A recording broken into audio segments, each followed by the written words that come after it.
So this is a great honor to have you here with us tonight, Hanna. And I can try and say the name in English, Hanna, right? Hanna. The native English speakers can say Hanna? No. So I'm very happy to have you here. Thank you, Michaela. Good evening. Great to see you here. Of course that you will be. So this talk tonight, we're going to do in English, even though Hanna grew up in Israel, and of course her name is telling us this secret. And she does speak some Hebrew, and she might surprise us. But I also know it from me, when you learn something in a certain language, it's much easier to teach it this way. So in order for us to receive fluent, beautiful explanation, I kind of ask her to feel free to speak English so we can understand everything. So I actually don't know much about Hanna, and for me this evening is kind of part of my own exploration of Tantra and traditional Tantra, but I do know that I'm going to let you introduce yourself in a minute, but I'm going to start with what I know, that Hanna is one of the most beautiful teachers of Tantra in the world. At least I really appreciate what you do, because you bring a lot of the traditional aspect into Tantra, and today in the world there is enough Neo Tantra, and there is nothing wrong with Neo Tantra. It's beautiful, but for me to find teachers, international teachers who bring traditional Tantra, also speaking about sexuality, but also speaking about traditional Tantra. So I know that you are a well-known, loved teacher in the world. So we are lucky in Israel that sometimes you come and teach here as well. And I know that you're living in England, right? Yeah. And that you are bringing this beautiful tradition of Kriya Yoga. And what I understand, your unique blend of Tantra and Neo-Tantra to help people to go through life with beautiful tools from these traditions. Was I close enough? Absolutely perfect, spot on. Yay. So if you would like to say a few more words about you that I didn't say, you're very welcome. And then I would really love to hear about your journey into Tantra. I heard that you have a very special journey into the world of Tantra, and we would love to hear how you came to know Tantra, and especially about this Tantra Kriya, of course, but now I'm going to listen, please. Okay, thank you. Thank you. Well, first of all, welcome everybody. Thank you for being here on the live conference and also watching it later on. So thank you for being here and making the time. And thank you, Naama, for what you bring to the world is commendable. Really, kol hakavod. It's beyond the beyond. Gate. I commend you. It really is phenomenal how you bring and celebrate everybody who you bring in to learn. So thank you. It's a great service to humanity, to human unity. So a little bit about me. My name is Hanna Katz. I was born Hanna Katz, and I was born in Israel. Then when I was age 5, I went to live in Canada. Then we returned to Israel, and at age 17, I left Israel and came to the UK for only half a year, but got stuck here. That was in 1981. So those of you with maths can work out that I'm actually right now 56 years young. Yes. Okay, I'm just going to tell everybody, look what Tantra does to you. You can look beautiful like Hanna if you practice enough. Thank you. It's my real gray hair. Thank you. Thank you. Yeah, the practices are phenomenal. They are rejuvenating. So, you know, people are looking for the elixir of life, you know, the potions, they're looking, the anti-aging and all that. Actually, it's within us. And yoga, Tantra yoga, teaches us how to tap into the natural well, the fountain of youth, the fountain of life. Okay, so the elixir of life and rejuvenation, regeneration is within us. Okay. So yes, I was born in Israel. I left Israel a long time ago, and I love it. It's still, I regard it as my home, although I think in English, always have done so ever since childhood.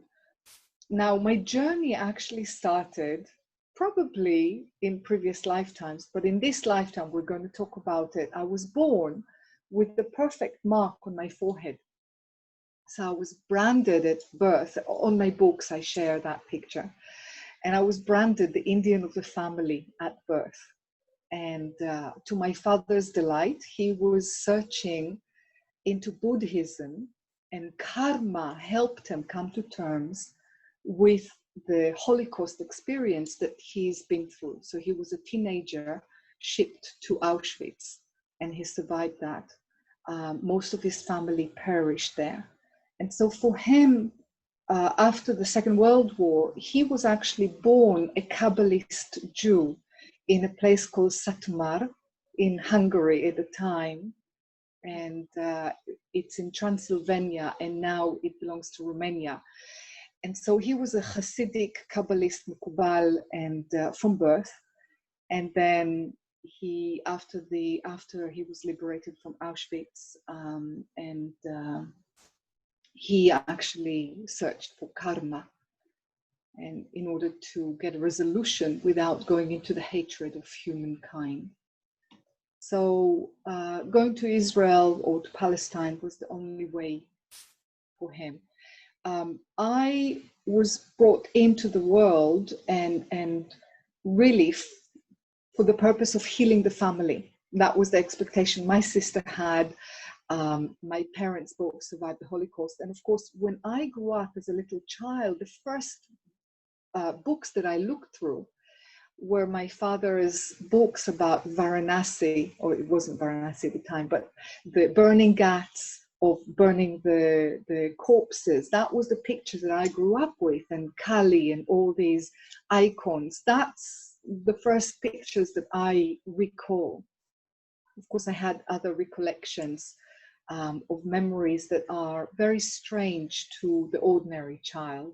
So I was a very peculiar child, but I was gifted the freedom to be and explore, and it was great.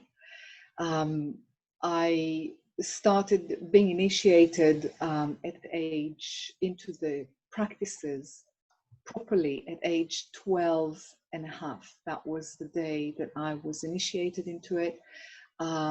Age 13 and a half, I was initiated into the sexual practices. And since then, you know, actually before that, the energies were there. There were things that I didn't know, but later on in life, when I had several initiations, I then understood what they were. So, for instance, I had experiences of the Maitreya figures when I was very, very young. But that was something that wasn't in the Israeli Jewish culture to explain. Later on, I discovered that, and I knew that was what it was.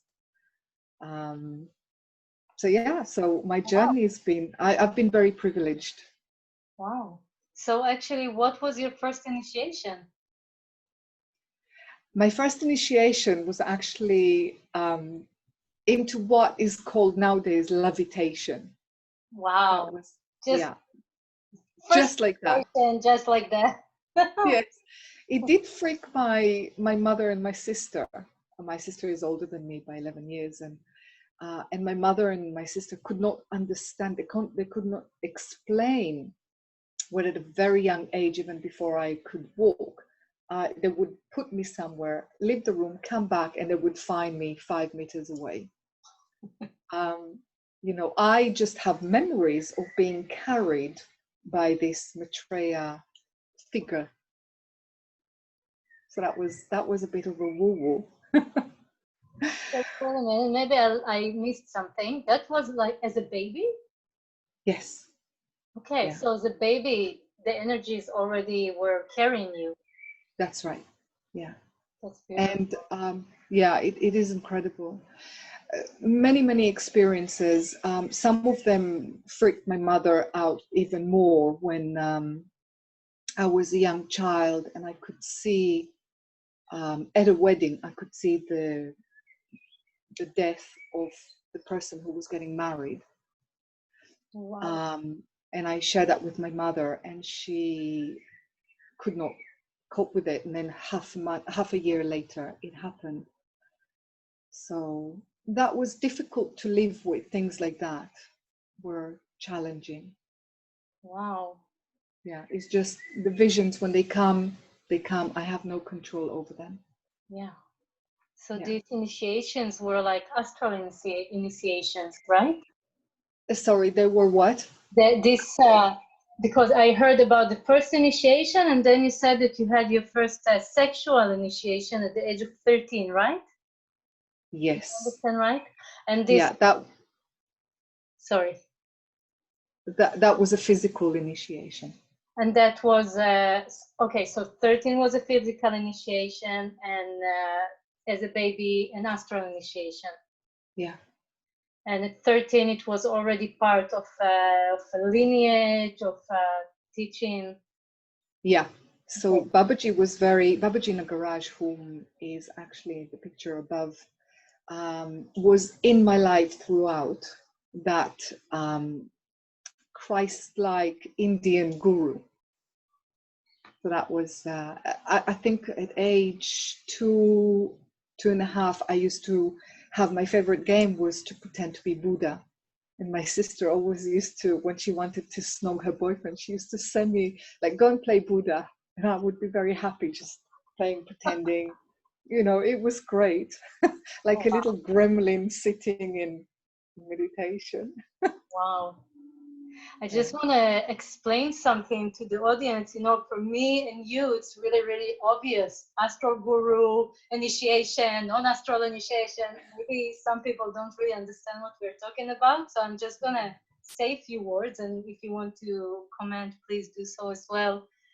In Tantra, not only in Tantra, but it's very, very common in Tantra, people have astral gurus. It means that they have teachers and gurus which are not in the physical body. What Hanna was describing here, I also know from my guru. For example, my guru, his main guru is an astral guru that doesn't meet in the physical body. He speaks with him and receive instructions only in the astral body. And people in a certain level, they can really have this communication. And also what you said about the baby, I also know that these things happens in my ashram as well. When the child of my guru was very little, Guru Ma told me that like the energies, you know, they felt the baby is too hot. He was sweating. So they took out the hat of the baby and they put it aside. And then they woke up and they're like, did you take off the hat? No, did you take off the hat? And then the energies told Guruji that, sorry, master, he was very hot. We had to take off the hat because he was sweating. So this is, I know it sounds maybe strange to some of us, but this is reality for traditional Tantra, and there is nothing strange about that for us. Thank you. Thank you. Yeah, so many incidents happened like that. You know, and what was fascinating was that at age 9, 10, I used to have a recurring experience as if though my body, and now we're talking about age 10, that's 46 years ago, you know, eons ago.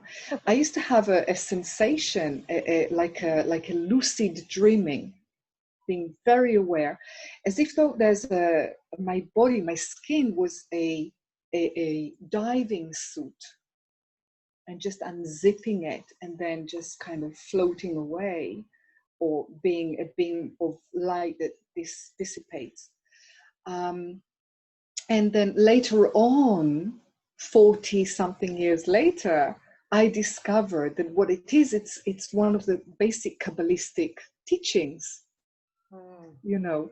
So the heritage, it's beautiful. And the thing is with Babaji Nagaraj, whom gave instructions, he's a 2,223 years old being, to be precise. He was born on the 30th of November, 203 before Christ. And apparently the Christ went to India to meet with Babaji Nagaraj, and they're at one with the Christ.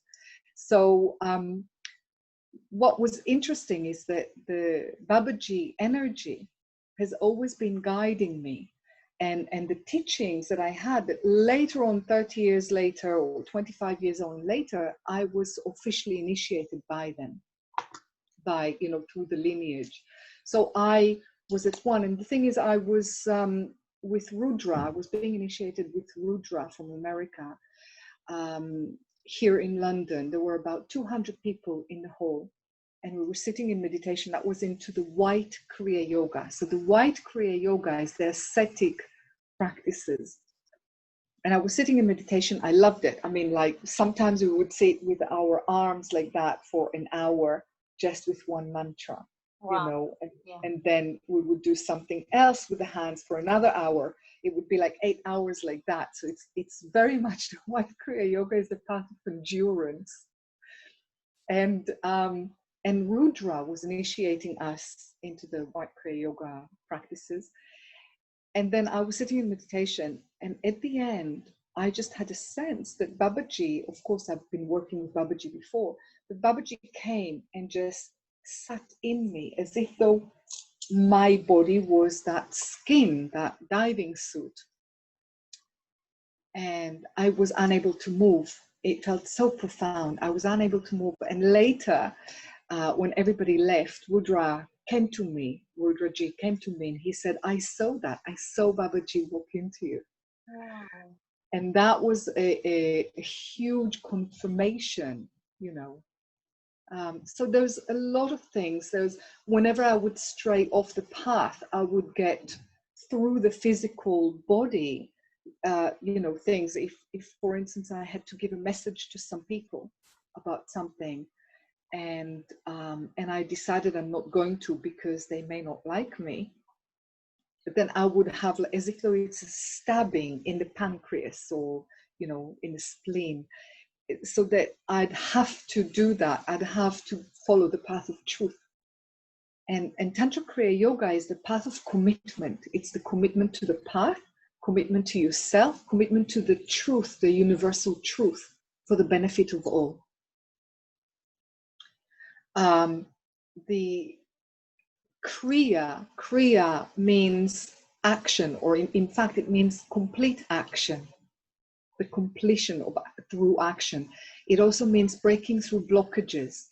It also means practices, and Tantra means practices. So Tantra really is the mother, and yoga is the son. Tantra is the umbrella that all yoga emanates from. So, and that was the person who brought the Bihar School of Yoga, the founder of the Bihar School of Yoga, he said that. So, I love it. Yeah. Tantra is the mother, yoga is the son. Yeah. Many times, so, many times I speak about the connection of Tantra and yoga, and for some people they're separate, but we cannot separate them. Nothing is separate here. Yeah. Not even us, not even human beings. If we think about it, human beings impact others, even though we are across the world, across the globe. So it's so important that we live by what we preach, and that the more people we touch, the more benefit for all humanity. We have to shift human unity right now. That's my personal, yeah. We are being forced to that. We have to unite. Yeah. Until we will come with, beratzon. Yeah. willingly. Will. Yeah. The thing is that if we think that we are islands to each other, you know, if we really believe that we are individuals, we are individuated in the separate bodies, but actually if we believe the illusion of individual, then it's as if though there's two of us on an island, and if one person has the fruit and the books and the everything, and the other person is being nice to them, they'll share. But if the other person is being rude to them, they will not share. So ultimately, when we are nasty to another person, we are nasty to ourselves. Yeah, It works on absolutely. individual level and on global levels. Yeah.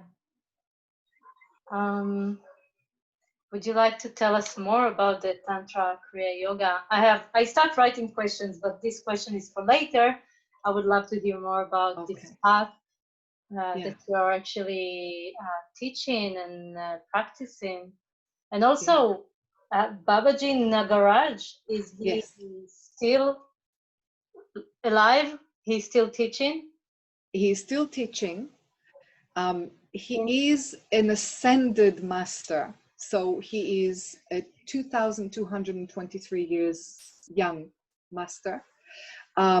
There has been sightings of him. There are many, many Babajis in India. They're just, Baba is a term of respect, and then Ji is another term of higher respect. So many, many teachers call themselves Babaji, but Babaji Nagaraj, the one from the Kriya Yoga path, the one that looks like that. Okay. When you say Kriya Yoga, you mean also the Yogananda and That's Kriya right. Yoga? Yes. Okay. Yeah. So you're doing this practice. So yes. So that's an amazing practice. Yeah. So the Kriya Yoga practices, or the 18 siddhas, or, you know, they are very firmly in society. They're very grounded, rooted in culture now and accepted. The Tantra Kriya Yoga is the only strand, or that not on the inner circle, but we actually teach about the raw life force energy, the Kundalini energy, and how to harness it. So for instance, in the white Kriya Yoga, we used to breathe mainly to the upper diaphragm, so that we don't activate by accident the Kundalini energy, the raw sexual energy. Most of the practices are breathing through the nose. Again, the nose is connected to the second chakra and to the sexual energy, to the genitals, the base chakra. And breathing through the nose allows us to be in control of the sexual energy. Breathing through the mouth actually opens it. In the Kriya Yoga, it's very important to go through the Ida and Pingala and activate the different channels of the feminine and masculine aspects. And in the Tantra Kriya Yoga, we go straight to the Shushumna, that central channel, like a chimney sweep from the crown to the base chakra. Okay. But what we do in the Tantra Kriya Yoga is we activate the third eye. It's really important to open the third eye. Otherwise, when you release Kundalini energy, you're actually unleashing the dragon from within you. And when you unleash the dragon, it goes out. And it can be like unleashing a tornado, having a contraption to create tornadoes and unleash them onto the world. But if you direct the tornado or that power, you can actually plow fields. You can harness that powerful energy to do good in the world rather than distraction. So Shakti energy, Shakti Kundalini released is very powerful. It's the power of creation and the power of destruction. So we need to activate the awareness to bring direction, to make sure that we are in control and we master our own emotions. And that's really paramount, because releasing Kundalini energy, you know, and doing practices of yogic practices, they can send people into psychosis. You know, there's the Tai Chi psychosis, there's yoga psychosis. people who do too much and they don't know how to actually, and that's why the guru, the teacher, is really important, because they can see on you what you can't see on yourself. Yeah. So they can actually also hear where you're at and direct you in the right channel, give you the right practices, and be able to reflect to you, you know, where you're at in your evolution. Now, in India, there's a strong relationship between a guru and disciples. But in the West, people feel that they can go, most of them, in a kind of new age exploration. They go into these spiritual supermarkets, they go into a little workshop here and there and a little bit, but they don't really carry on one practice as a practice. All willing to take a guru. A guru is only a person who shed lights on things, and that they actually gone through the teachings, and that they're grounded in reality, and they can function in the world. So the guru or a shamanic master, they can function in the world, where a schizophrenic or, you know, someone who's gone psychotic, they might display similar behavior, but they can't function in the world. Yeah. Okay, so that's the difference. And the guru shed light so that you're able to walk, and they show you different, you know, sites that you can enter. So I always say that I'm a kind of spiritual tourist guide. Yeah. Yeah, it's up to the people to enter. But the same with psychotherapists, they shed light on things, on the path. It's just that Tantra Kriya yoga is breaking through blockages. And if you do the practices, it can happen just like that, in the blink of an eye. So what you're actually saying is that Tantra Kriya Yoga, it's a path of purification, as Tantra is. So it's like double purification, since Tantra is purification. And also, if I understand right, you say that Tantra Kriya Yoga is a bit different from the Kriya Yoga. So like, if people now go to Rishikesh and they meet Shankarananda, it's not what you're talking about, right? It's different. That's right. So if they're going to Rishikesh and they're doing the Kriya Yoga, they will learn the ascetic practices. So they might learn the mantra Hamiham Brahmham, which means one we are, God we are. Hamiham Brahmham. They do it in a certain way, the ascetic way, and it's great and it's wonderful and it's individual practices. The Tantra Kriya Yoga is also enabling people to work with the couples, with a love partner. And yes, you can get through the Kriya, traditional white Kriya yoga. You could get these once you've gone into the inner circles and once you've gone on to the, you know, the inner sanctums. There are sexual practices, but they do not reveal that easily. And Tantra Kriya Yoga is really just a phenomenal practice that uses every aspect of our life, from washing the dishes to defecating to, you know, being with a partner. And it also is about every aspect of our human expression can be a doorway into the enlightenment, into the self-realization, self-actualization.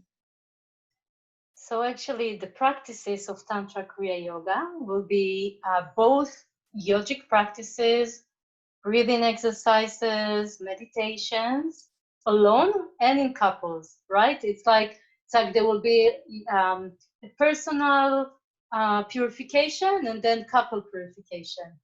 Yeah, absolutely. So for instance, the Methuna ritual, which is one of the highest you know, union ritual, it takes 10 days to do the ritual of preparation. So the first 3 days there's a preparation of that, the next 3 days, you know, and people don't really like to dedicate that time anymore, you know, even just going out to do the shopping and preparation of the certain food. People want everything in a sound bite right here, right now, do it to me kind of thing. They want to be as if though like on a roller coaster of the train roller coaster, you know, Yeah. on a on a fanfare, and they just want to be observing it in 3D rather than actually doing the work. You know, they want things to happen. It's like becoming the observer and just watching it on the TV happening as if though they're, but actually cultivating the witness consciousness enables you to go through every aspect of life without having the drama that is, you know, human beings are so attached to. Yeah. So there's a paradox there, you know, and Tantra is all about paradoxes. We bring the contradictory aspects of ourselves, and it's that inner marriage. That's really, really fascinating. And I want to ask, is that okay that I'm asking? Normally I let people speak, but I feel like I want to ask so much, so many things. When I hear you, I really hear the explanation of what I teach as left-hand Tantra, and at least very similar. I don't know if you're also doing Yantra, also building Yantras and Yagnas. Of course. Okay, I don't know, that's why I'm asking. And always when I explain about right hand and left hand, I speak about the purification that are needed to be done in the left hand Tantra, as if people are working in the right hand Tantra. So they do the yagnas, they do the kriyas, they do the mantras and the yantras, yoga, yam niyam, and then they add into it in the left hand Tantra also the Panchamaka.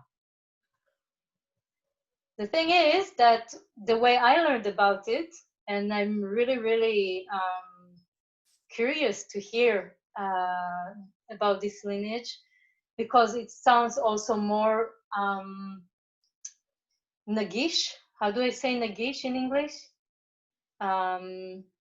Approachable. Yeah, there is a better word. Accessible. Accessible, yeah, accessible. Thank you.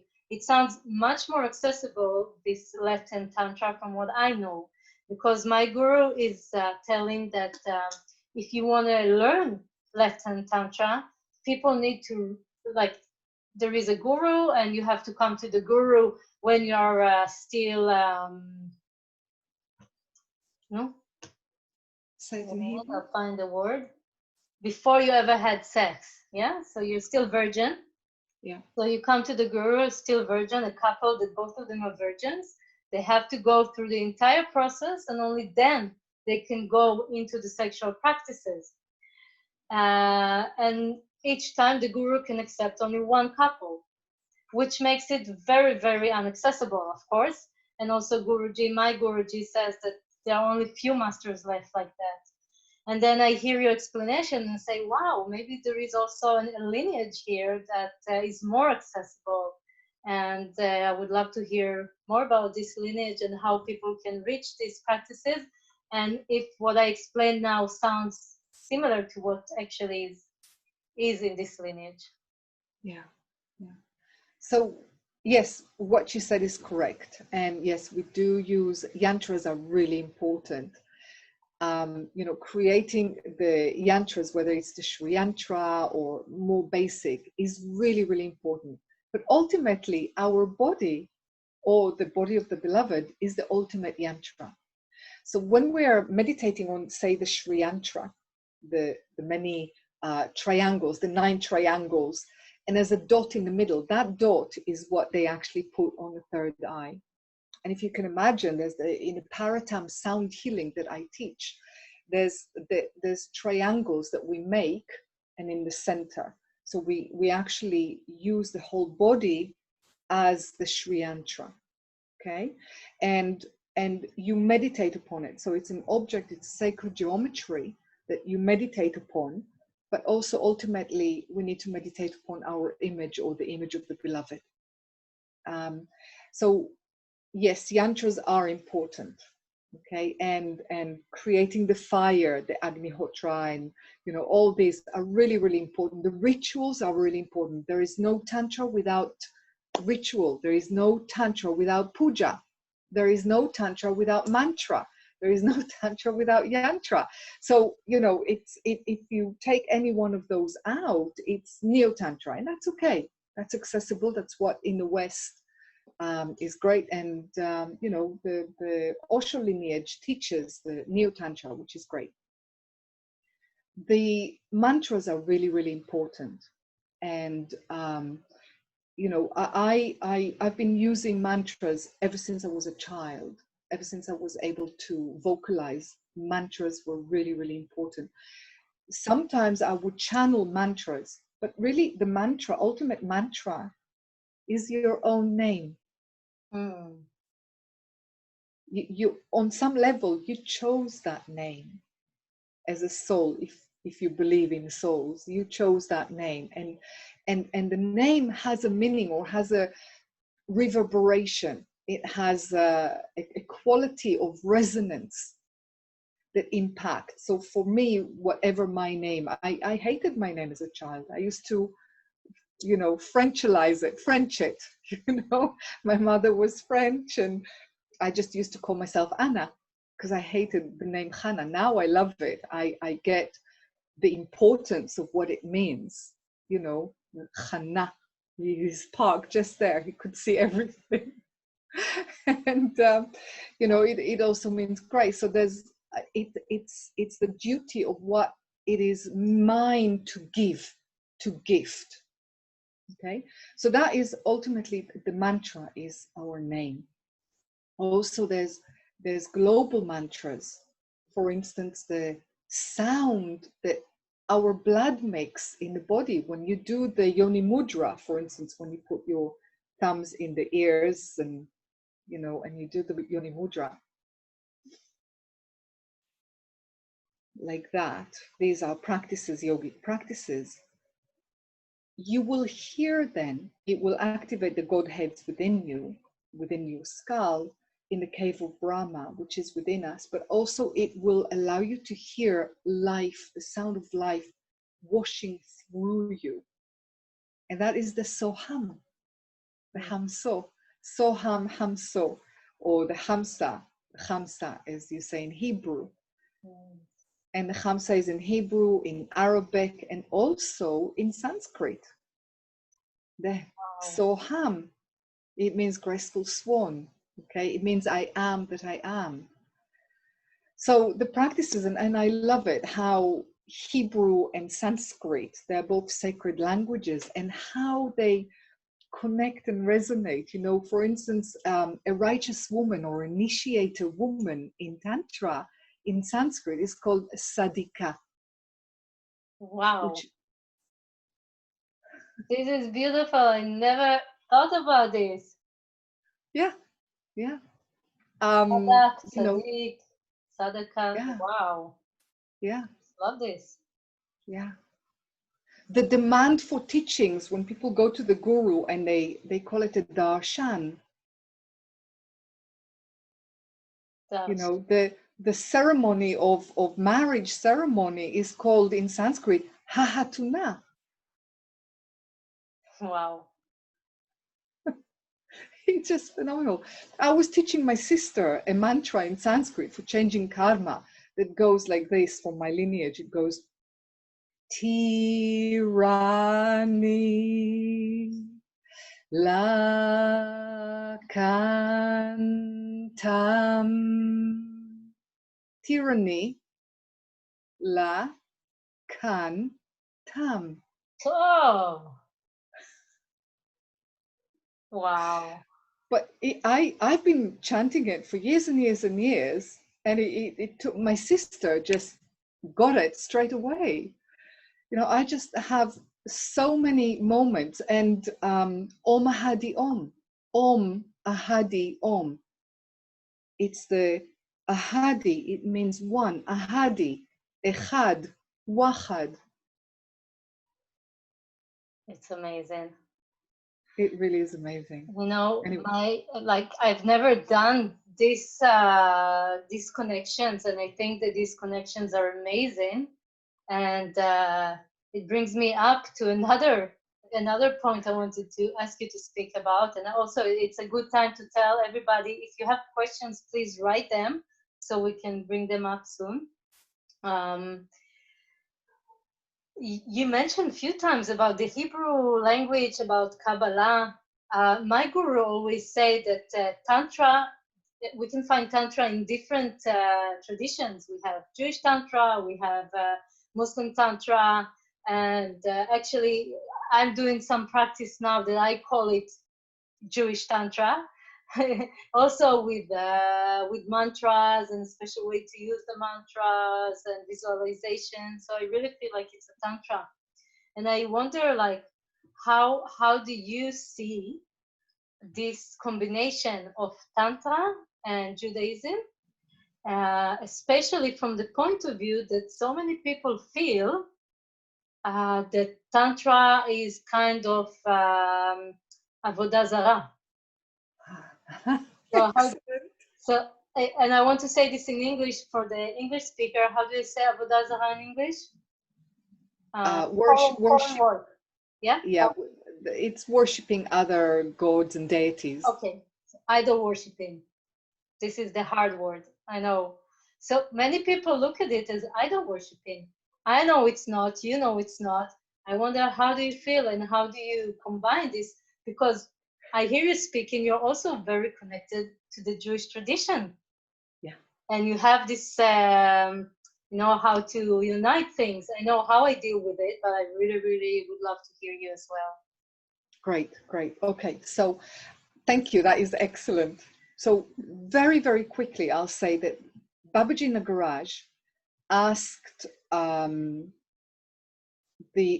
think it was Lahiri Mahasaya. He asked Lahiri Mahasaya in the 18th century. He asked him to, he was actually in body meeting him, just like, you know, some people had meetings with him. He asked to write a book about the connection between the Bible and the Upanishads. What? Yes, yeah.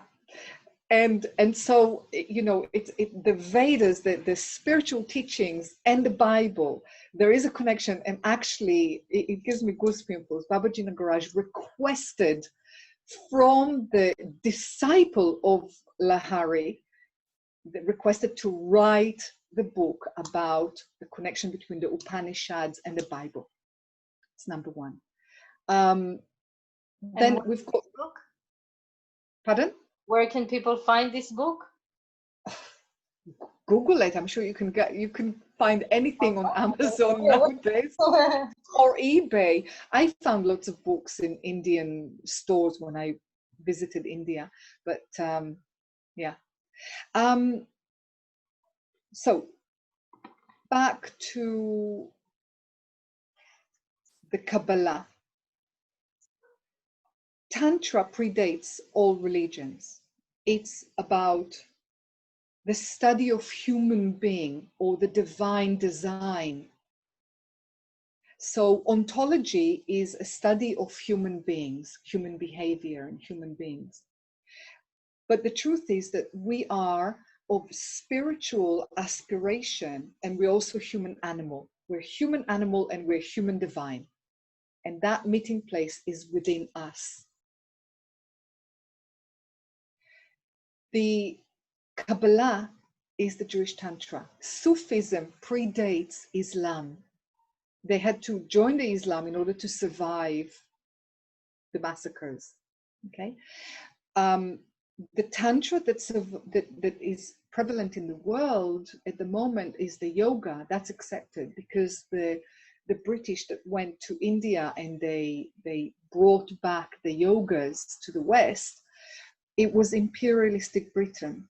So they couldn't cope with raw sexual energy. Therefore, they allowed anything that, you know, if you can contort your leg behind your ears, that was okay.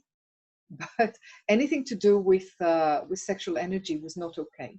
So Alistair Crawley, he was a judge, and in India, he was a British judge, and then he became a tantric, practicing tantra and exploring tantra. There's a lot about that.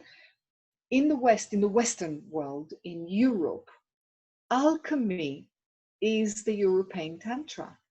Alchemy, there's a place outside of Prague, a building outside of Prague. It has the basement where they stoke up the fire. And then you go, there's the 7 different levels, different floors.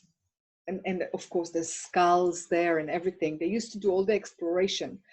And at the top, there's an observatory for the stars. The 7th chakra. It's just phenomenal. And it was a code. The code was, how do we take raw metal and transform it into gold? But actually, that is the code to how to take raw sexual energy and transmute it, and then into a refined expression of love. Wow. So that's just on the tip of that. Now in Kabbalah, the Shekhinah, the Shekinah, the one that dwells within her. It's about us. We light the candles.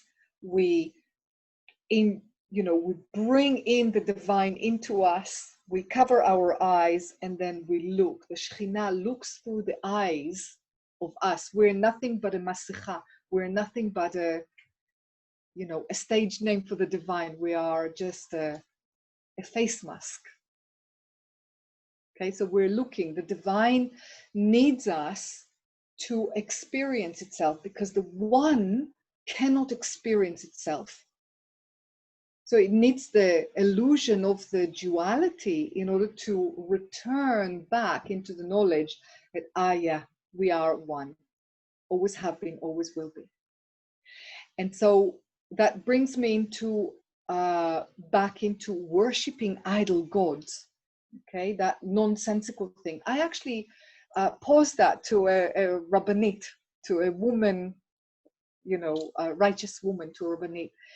Recently, in fact, because I read Tehillim, we used to go before the Corona to Tehillim groups every week and read Tehillim and send prayers to people. And I do that regularly. We still do. And I asked her, what about Ayurveda and the Tantras and the color puncture and all this, that come from India and China? And she said, you know what? It all comes from Abraham. Everything comes from Abraham, because he sent his shefachot. Yeah, he sent his maids to go and deliver the words and the different teachings to all corners of the known universe at the time. Wow. So when I said specifically about Ayurveda and color puncture and all this, she said it's all goes back down to Abraham. So they actually accept that. And Reiki, they totally accept that. Now I'm talking about highly ultra religious people here in the UK that I'm associated with. Okay. Somehow they're more accepting of me. I don't know why. Of course, I cover myself, I cover my arms, I respect their practices. They listen when I teach and share. They really get it. And I have a lot of clients from the ultra-Orthodox Jewish community here. I can imagine like this moment when Abraham sent his maids, and like us, some of the maids were more bhakti style, and some of them liked pujas, and some of them liked more like the gyanis sitting and just meditating, and some really doing prayers, and then it's like depends on who is the maid and what she likes. Maybe the message was sent to the world in this way. Yeah. That's my imagination. Of course, I don't know if it's real. Well, you do know certain things when you plug in, when you let go, when we let go of our identities, of our ego striving, and we're there with what would be for the benefit of all human unity. And we ask the question, not for our own sake, but for human unity, or for really truly understanding. We actually get the messages, we can hear the truth, and we know things. For instance, you know things about your grandmother that your mother never spoke to you about. You would know that because you were physically inside of your grandmother. You were an egg inside the fetus of your mother when she was inside the grandmother. Like that. Yeah, that's also beautiful. Wow. Wow, I'm gonna ask you a few more questions because we are almost at the end of our conversation. And so I want to remind everybody, if you have questions, some people write, wow, they are really loving what you're saying, their hearts and so on. You can see this later. And if you want to ask things, that's the time. מי שרוצה לשאול שאלות, מוזמנים לעשות את זה עכשיו, בעברית, we can write in English, both are fine. And I'll start with some questions and then we can see if more questions are coming. I think people are really fascinated, same way as I am. Yeah. So when someone wants to join this practice, they hear about your story and they say, wow, I want to join. So how can they do this? And also, how can they learn with you or with other teachers from this lineage? And also, I guess that this question will come about the sexual practices of this lineage. Some people are interested only in the sexual practices and they might ask, hey, can we join on that? So if you can tell us a little bit more. Okay, so how to join? That's a good question. So now the world has kind of become even smaller or closer. So we've got Zoom and we can do things on Zoom. And so I teach globally. In fact, just before the corona, when the corona just emerged, I was on my way to Australia to teach in Australia. So I didn't go. Instead, I actually went to Israel to support a family member that was going through some health issues.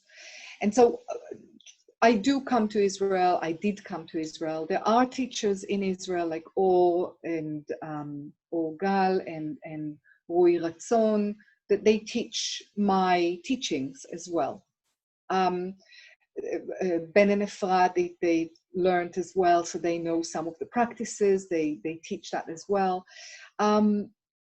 There are a lot of my students all over the world that teach. You know, I brought the cobra breath, the cosmic cobra breath, to Europe first. So, you know, it's I was initiated first by Bodhi Avinasha, but then I was corrected by Bodhi Teja and Bodhi Ambar. And then later I was initiated directly by Grandmaster Sunyata Saraswati, who is an amazing master. He's now ascended. So it's I hold the lineage. You could come to me, but actually ultimately you find the teacher that is right for you. The one you gravitate to is the one for you at this journey. You may not like certain things. They might challenge you. The whole point of a teacher is to actually challenge you and help you grow and ascend to higher realms, you know, with your awareness. So it really is about the person that you're attracted to, the person who comes to you. It reflects to you what levels, where you're at. So of course, people can find me on mainly through my website, and I do run workshops. I do run workshops for couples, Love partners, it's absolutely phenomenal. I run workshops for singles. I do private individual, you know, I most of my days, private individuals that I work with. And yeah, it's really rewarding to see people transcend, you know, and they go beyond their personality, beyond their act attack of personality and dramas of their emotional upheaval, and they transcend beyond that, and they go into the realm of expansiveness and inclusiveness and acceptance. Nice. So I also say that I will say that just above this video, for those of you who are watching it in Facebook, there is the link for the website of Hanna, so you can really connect with her and find the teachings and join them. And I definitely got a lot of appetite to dive in a little bit and find a bit more about this path. And I'm going to read some questions. All right? Okay. Yeah. So first of all, Roy Ratzon is saying thank you, Hanna, and Orgal also, she said thank you. And then Shirley is asking, I'm going to read this in Hebrew and then English, למה יש יותר חשיבות לאפשר הובלה בחיבור התפתחות לידיעה הפנימית או לטכניקות באימון? למה יש יותר חשיבות לאפשר הובלה בחיבור התפתחות לידיעה הפנימית או לטכניקות באימון? So I think I understand what she means. Let's see. Shirley, I'm going to try and say what your questions, and if I got it wrong, please correct me. So I think what she's asking is that what is more important in our evolution, the inner knowing or the techniques and practice? This is a really great question. That is a great question.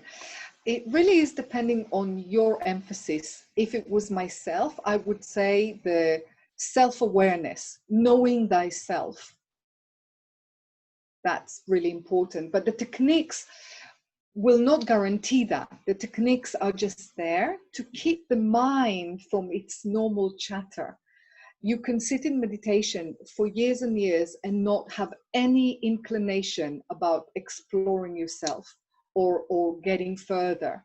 And then you might have phenomenal revelations and enlightenment experiences while washing big, huge pots of meals in a restaurant, like, you know, a great teacher called Ken Wilber. He had his enlightenment experiences while washing pots in a restaurant.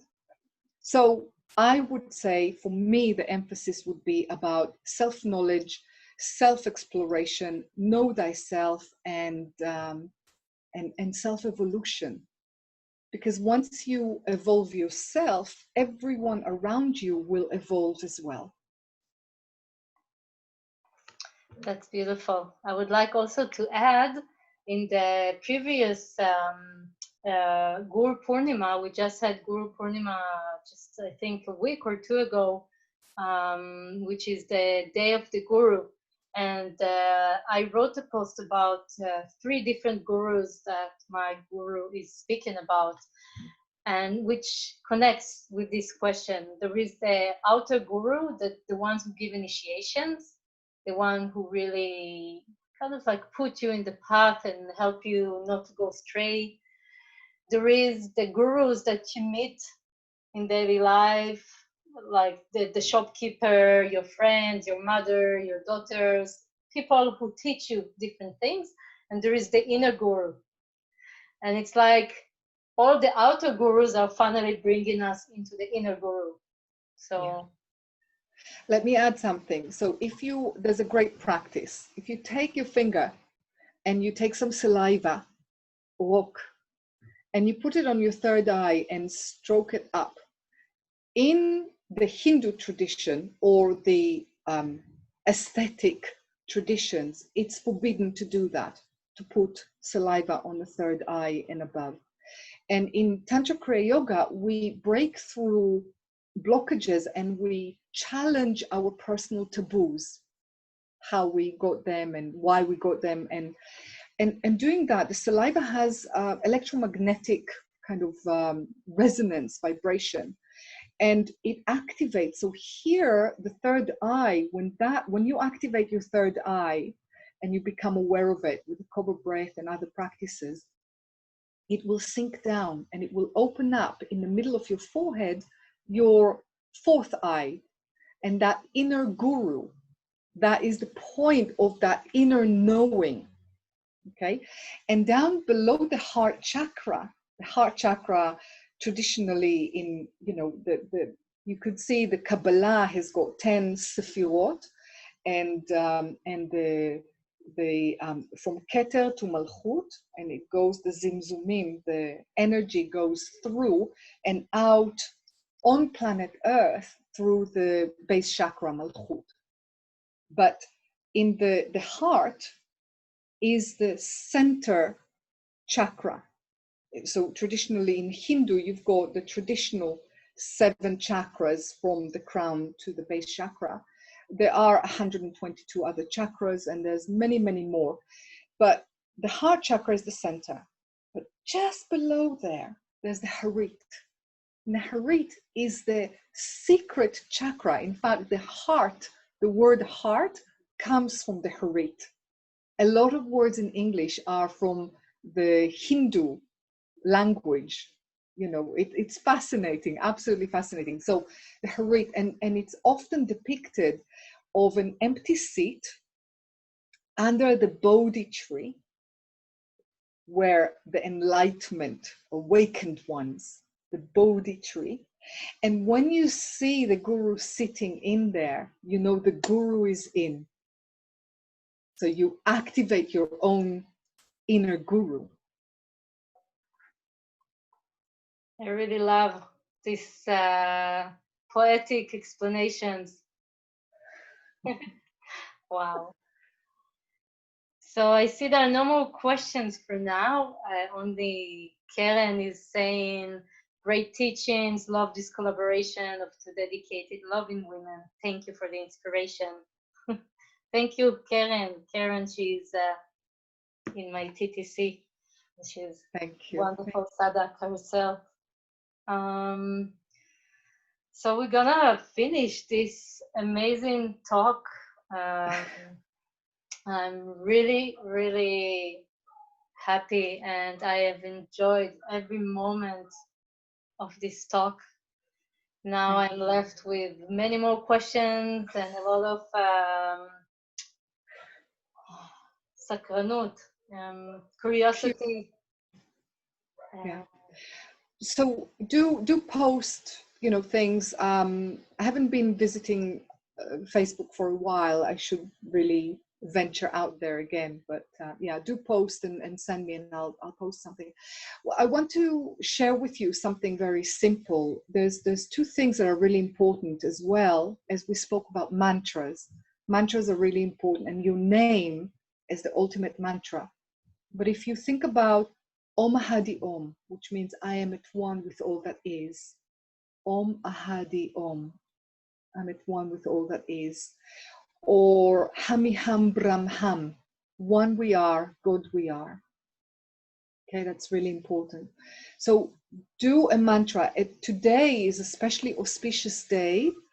You know, there's shifts with the planetary, whatever, Cancer, whatever. So mantra, sound is really important. Sound broke the walls of Jericho. Sound can break any blockages that we have within ourselves. Sound can heal the world. What we say is really, really important. We can create or destroy. You know the words in the magic words of abracadabra. Yeah? If you write it in Hebrew, abracadabra, and you read it in modern Hebrew, because it's Aramaic, and all over the world it's used as the magic words, spells. If you read it in Hebrew, it's Evra ke'adabera. I shall create as I shall speak. So the words that we speak are really potent, and what we speak, the more we complain, we create more of that which we complain. The more we appraise someone, the more we create them, the more people will create us. So it's like a boomerang. So that's really important, the sound. And secondly, the gestures, the mudras. Mudras are really important. They are sacred language of the gods through the body, through the, and this mudra is the healing mudra. Okay, so you take the ring, the wedding ring finger, and you just push it down in, and that's the healing mudra. Okay, and you can just sit in meditation like that. So that's a healing mudra. The more you heal yourself, the more you heal the world. So you suggest that people will sit with this mudra during meditation, right? Yeah. For healing. Of course, if you want to activate it more, clench the pelvic floor muscles, put the root, the mula band, okay, the root lock, because that means that the energy doesn't leak out, it actually brings up, and you can actually take that energy and bring it up. You can activate your third eye like that, and just focus. When you close your eyes in meditation, you focus on the inside of your third eye. Okay, that will activate the serotonins. It's the pineal gland, like that. Yeah, it's really There's easy so when you much. say that. It feels like you say it and like, yeah, of course I can feel it with you. Now we have to practice. Shaktipat, you got it. Thank you. Beautiful. Okay. Thank you. Thank you, each and every one of you. And thank you, Naama. You are incredible inspiration. What you do for the world is just commendable, really. I honor you. I thank you. It's been a great privilege. Thank you. Thank you. And good night, everybody.